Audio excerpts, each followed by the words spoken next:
इस कुंडली में लग्न स्वामी मंगल की दृष्टि लग्न भाव पर है, अतः जातक जो भी करेगा अपने बलबूते पर करेगा और जातक सफल भी होगा।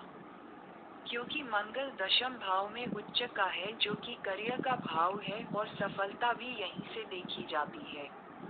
अतः जातक विशेष रूप से सफल करियर बनाने में सफल होगा, उच्च पद पर नौकरी मिलने के योग बन रहे हैं। लग्न सूर्य के नक्षत्र में है और बृहस्पति जो कि शुभ ग्रह है वह भी दृष्टि दे रहा है, अतः यहाँ सरकारी नौकरी की संभावना प्रबल रूप से बन रही है। यदि जातक प्रयास करें तो सरकारी नौकरी मिल सकती है। कभी कभी जातक को सफलता मिलने में बाधाएं आ सकती हैं या जातक अपने आप धनवान बनने में अस्थायी वृद्धि प्राप्त कर लेगा। अब बात करते हैं वित्त की। वित्तीय शुक्र जो कि शुभ ग्रह है, संकेत के अनुसार 11वें भाव में बैठा है। 11वें भाव का स्वामी शनि एक शुभ ग्रह है, अतः यहाँ आय देर से शुरू होगी। चंद्रमा दूसरे भाव में बैठा है जो शुभ होते हुए भी उच्च का है और चंद्रमा के नक्षत्र का स्वामी भी चंद्रमा ही है, अतः यहाँ जो भी शुभ प्रभाव होगा वह काफी कम होगा। तीसरे भाव के स्वामी का एकादश भाव में होना ये दर्शाता है कि आप सफल तो होंगे लेकिन शुरुआत में कुछ बाधाओं का सामना भी करना पड़ेगा। जातक अपने बचपन में ही धनवान बन जाएगा। चौथा भाव माता पिता के घर को दर्शाता है, इसलिए जातक को माता पिता के माध्यम से संपत्ति से बहुत सारा धन मिल सकता है। अब मैं आपको बताता हूँ कि जातक को धन कहाँ से मिल सकता है। 1. नौकरी, वेतन से धन मिल सकता है, लेकिन अगर नौकरी देर से मिलती है तो आय भी देर से होगी। 2. पत्नी या ससुराल पक्ष, दहेज से धन मिल सकता है या पत्नी की संपत्ति का कुछ हिस्सा भी अचानक अप्रत्याशित रूप से मिल सकता है। 3. शत्रु के माध्यम से अचानक अप्रत्याशित रूप से धन मिल सकता है, लेकिन शत्रु से हानि भी होगी। 4. शिक्षा से संबंधित पेशे से, अपने बच्चों से, अपने शौक से अचानक अप्रत्याशित रूप से धन मिल सकता है।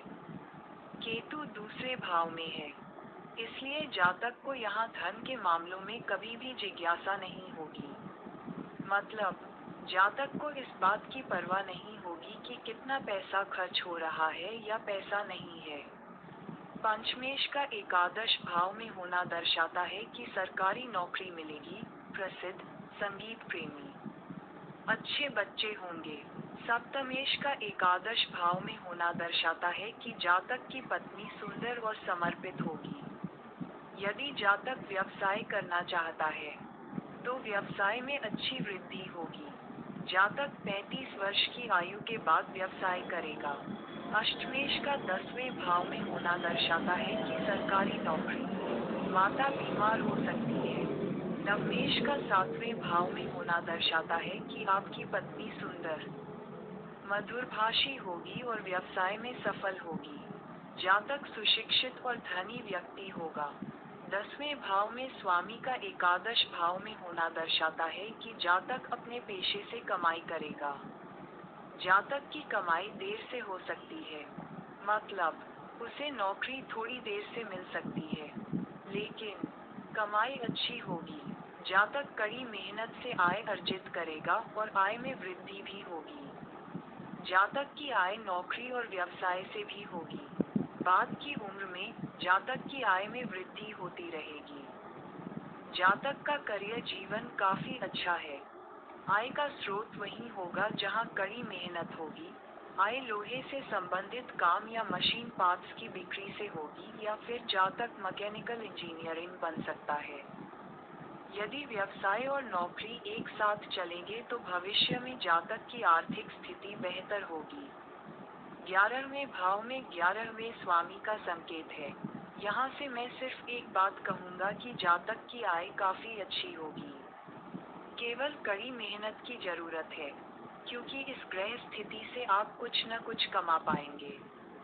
जातक को कमाई की चिंता नहीं करनी चाहिए, क्योंकि आय का स्रोत अच्छा रहेगा। कलह होगी, पत्नी से सुख नहीं मिलेगा। क्योंकि यह आय के कारण होगा। यदि आय स्थिर नहीं है, तो ऐसा होगा। इसलिए कुंडली के अनुसार व्यक्ति को पहले करियर में सेटल होना चाहिए, उसके बाद शादी करनी चाहिए। चलिए कुछ व्यवसाय की बात करते हैं। कुंडली में 9वें भाव का स्वामी ग्रह और 12वें भाव का स्वामी ग्रह बृहस्पति 7वें भाव में है, जो व्यवसाय को दर्शाता है।